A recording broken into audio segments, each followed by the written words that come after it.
It's time for children's time, and today we're going to be talking about plants. So, in our Bible story today, there is a famine, and a famine is a time when farmers are not able to get plants to grow.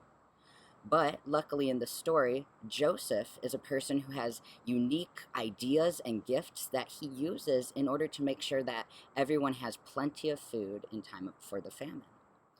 So, thinking about all of this in the Bible story made Leah and me think about the plants that we just started growing last week.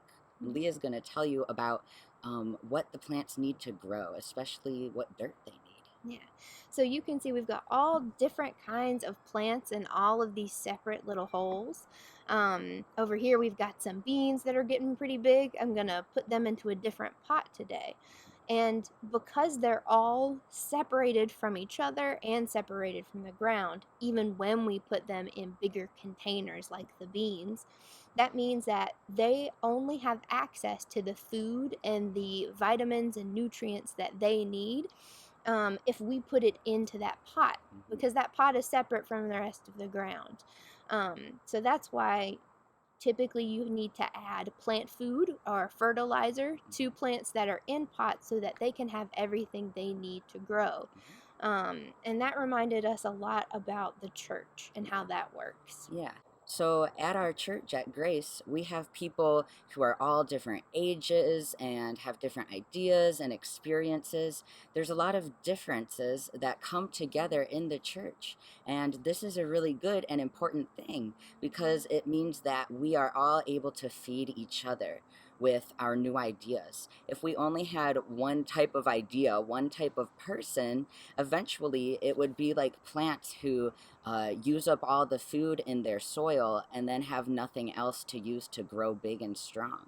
And that's what it's like in our church, where we need each other and all our different ideas and backgrounds in order to become big and strong and bear good fruit in the world.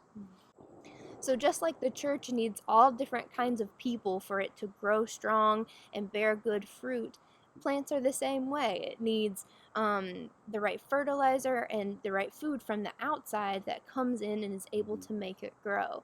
mhm, That's one reason why we should always be open to bringing new people into our communities and not mhm, trying to keep other people out just because they're different. mhm. They might have a lot to offer us. Yeah. And so we're just going to close with a prayer saying thank you to God. God, thank you so much for the gift of plants that turn into food for us to eat and share with each other.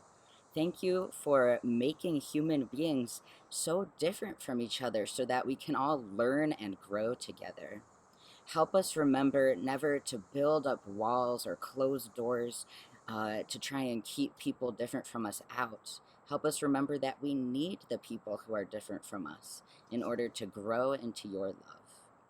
Thank you and amen. Amen.